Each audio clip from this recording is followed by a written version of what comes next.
pourquoi l'armée israélienne rentre dans la bande de Gaza? C'est la question qui est sur toutes les lèvres. Est-ce une ultime escalade dans le conflit entre Israël et la Palestine? Quel est l'objectif de l'armée israélienne?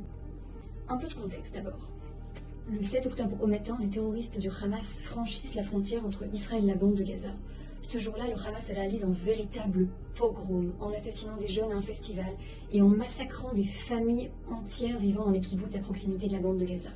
Il s'agit du plus grand crime de guerre commis contre des juifs depuis la Shoah. Des bébés ont été décapités, des enfants ont été démembrés, des femmes ont été violées. En parallèle de ces massacres, le Hamas, avec l'aide de civils palestiniens, a kidnappé plus de 238 personnes, dont 30 enfants. Les victimes sont actuellement détenues en captivité dans des tunnels souterrains au sein de la bande de Gaza. Alors pourquoi Israël rentre dans Gaza? Israël a deux objectifs principaux. Sa priorité numéro 1 est libérer les otages, le plus jeune étant âgé de 6 mois. Numéro 2, l'armée israélienne souhaite neutraliser tous les terroristes du Hamas à l'origine des crimes de guerre perpétrés au 7 octobre et éliminer pour toujours la menace terroriste qui constitue le Hamas pour Israël et pour la région.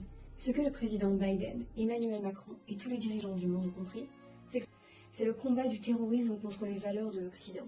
C'est le combat de l'extrémisme islamiste fanatique qui a déjà frappé à Nice, au Bataclan ou à Toulouse contre la France des Lumières. Et comme le disait si bien Einstein, le monde ne sera pas détruit par ceux qui font le mal, mais par ceux qui les regardent sans rien faire.